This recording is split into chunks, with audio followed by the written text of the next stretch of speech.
Sí. Si, si alguna vez habéis visto el botequín de una persona mayor, sabéis de lo que hablo, ¿no?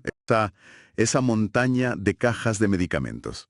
A veces es abrumadora, ¿sí? Pues la cuestión que planteamos hoy es, ¿y si el problema no son solo las pastillas que se toman?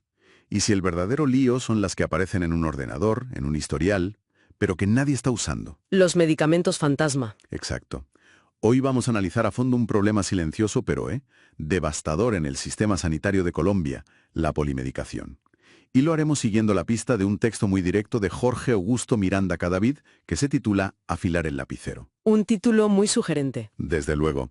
Nuestra misión es entender qué es exactamente esa polimedicación fantasma, por qué es tan peligrosa y qué solución, que es casi de sentido común, se propone. Bueno, para empezar a tirar del hilo, es clave entender que el autor habla de dos tipos de polimedicación. Vale. La primera es la que todos conocemos, la más evidente, un paciente al que se le recetan demasiados fármacos. Pero la segunda, que es el centro de todo esto, es más sutil. Es una distorsión, digamos, administrativa. Administrativa. ¿En qué sentido? Ocurre cuando el historial clínico de una persona va acumulando medicamentos que en realidad ya no consume. El autor lo llama, y me parece genial, un ruido administrativo. Ruido administrativo. Me gusta mucho el término. Sí, Porque no suena a algo malintencionado, sino a una interferencia, a estática que lo ensucia todo. exacto. Es una interferencia que, como dice el texto, distorsiona la realidad clínica, confunde al profesional y termina por afectar el bolsillo del sistema. Claro. O sea, no es un apunte sin más. Es un fantasma en la máquina, con consecuencias muy, muy reales. Vale, vamos a profundizar ahí. Porque a primera vista uno podría pensar, bueno, un error burocrático, tampoco es para tanto. Pero el texto deja claro que esto es solo un síntoma. Precisamente. El autor señala que la causa de fondo es la fragmentación del sistema sanitario. La fragmentación. Imagínate el viaje de un paciente mayor con varias enfermedades. Va al médico de cabecera, que le receta algo, luego va al cardiólogo en un hospital y le añade otra cosa. Y después al reumatólogo en otra clínica que le ajusta una dosis. Justo. Cada uno escribe en su propio libro de notas, pero nadie se encarga de juntar esas notas en un único documento limpio y actualizado. La información no fluye. Se queda estancada en silos. Es como si varios detectives investigaran el mismo caso sin hablar entre ellos. Eso es. Cada uno tiene una pieza, pero la imagen completa no la ve nadie. Y el historial clínico acaba siendo un collage de decisiones pasadas, muchas ya obsoletas. Y ese collage caótico tiene unas consecuencias humanas terribles.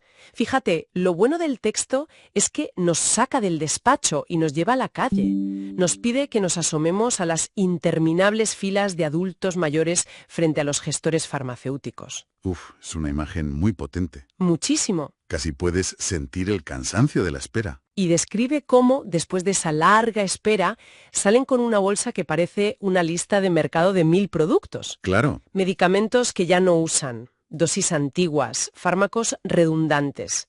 Todo porque ese fantasma administrativo sigue ahí en el sistema y obliga al farmacéutico a despacharlo. Se llevan a casa una bolsa llena de ruido. Exacto. Y esto nos lleva a la figura del farmacéutico. Sería fácil en una historia así convertirlos en los villanos, los burócratas sin cara que despachan sin pensar, pero el texto no va por ahí, ¿verdad? Para nada. De hecho, los presenta como otra víctima más del sistema. Explica que estos gestores farmacéuticos trabajan para empresas externas, subcontratadas, bajo esquemas de capitación, que exprimen más de lo que reconocen. Espera. Aclaremos ese término, capitación, porque es importante. ¿Qué significa exactamente? Pues, para que nos entendamos, un modelo de capitación es cuando la aseguradora le paga al gestor farmacéutico una tarifa fija por paciente al mes. Ah, Da igual si ese paciente necesita un medicamento de 5 euros o uno de 500. vaya. La presión para recortar costes tiene que ser brutal. Brutal. Y si a eso le sumas que estás obligado a despachar todo lo que pone en un historial desactualizado, sin tiempo ni incentivos para pararse a pensar, el autor llega a decir que el desgaste ya parece parte del oficio. O sea, el sistema los coloca en una situación imposible. Tienen que controlar el gasto, pero a la vez están obligados a despachar una lista infinita generada por ese caos. Están atrapados, completamente. ¿Y el paciente? ¿En medio de todo? recibiendo una atención deficiente y una bolsa de medicamentos que, en el mejor de los casos, es un despilfarro y, en el peor, un peligro. El diagnóstico es desolador, la verdad.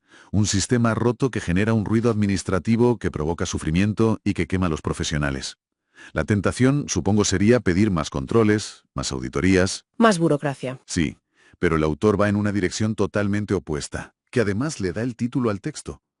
Hay que afilar el lapicero de quienes prescriben. Es una metáfora potentísima, Mucho. porque sugiere que la herramienta ya la tenemos, solo que la usamos mal, sin precisión.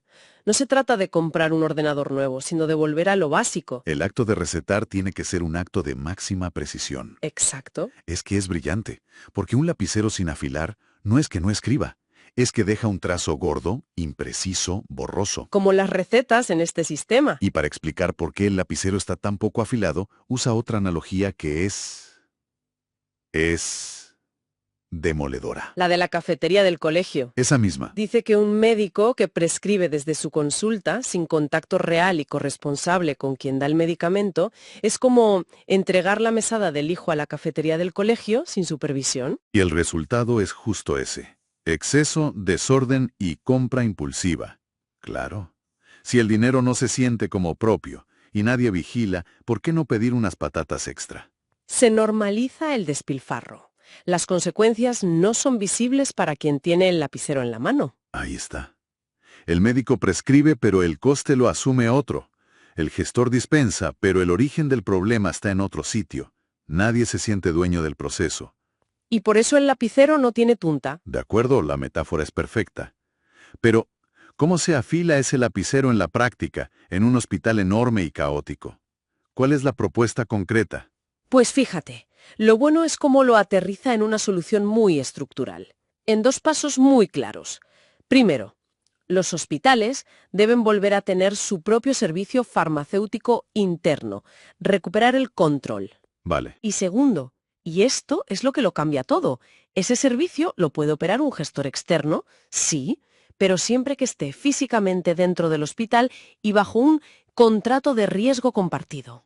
Riesgo compartido. Ahí están las palabras mágicas.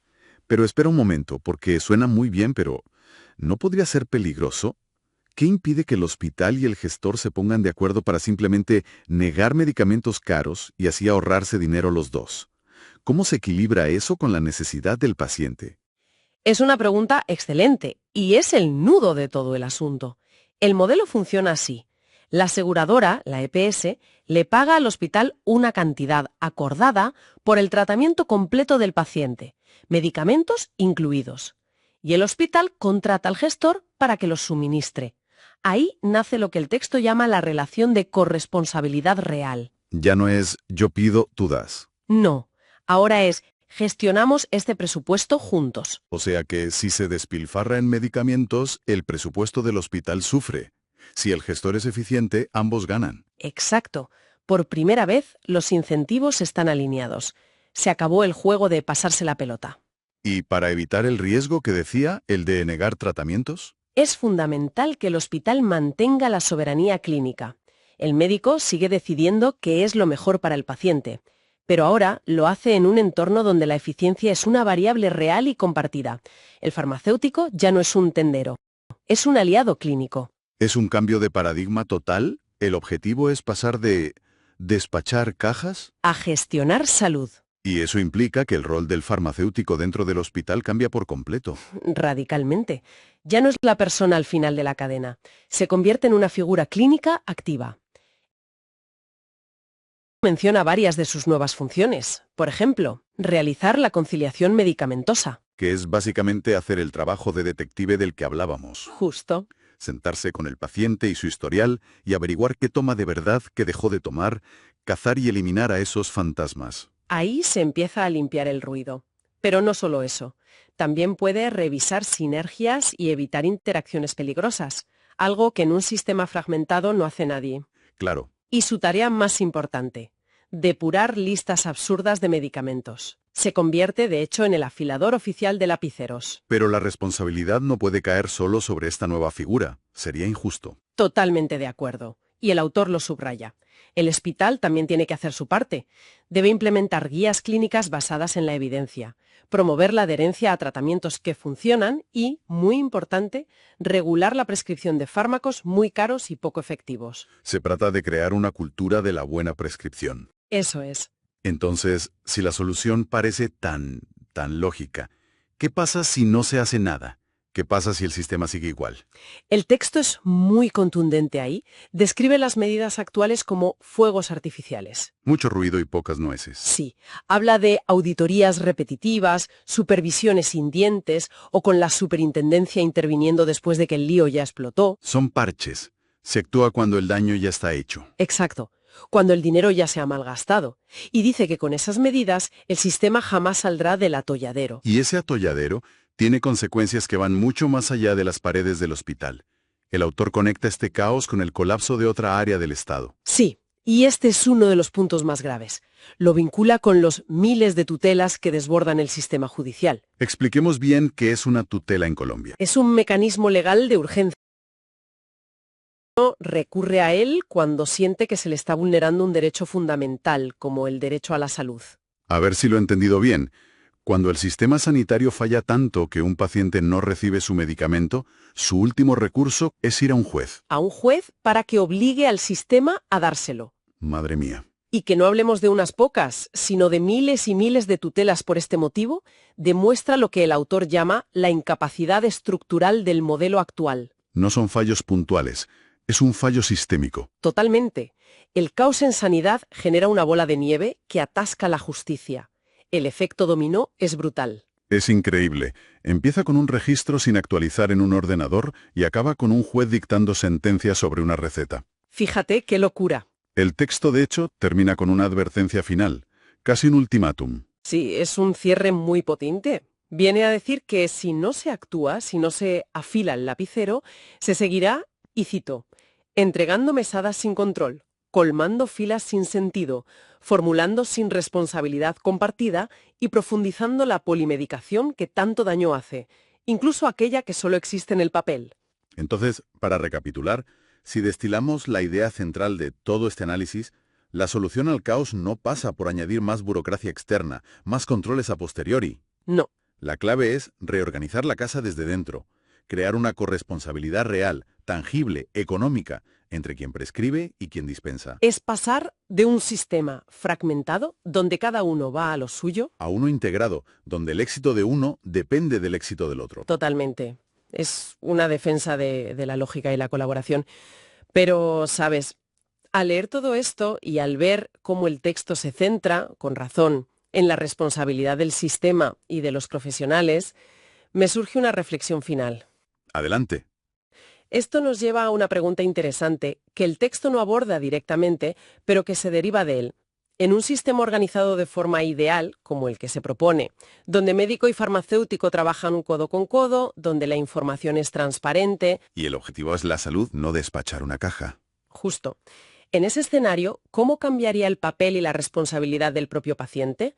Quizá en un sistema más racional y menos caótico, el paciente también se sentiría más empoderado para preguntar, para entender, para cuestionar su propia medicación y convertirse de verdad en un agente activo de su propia salud.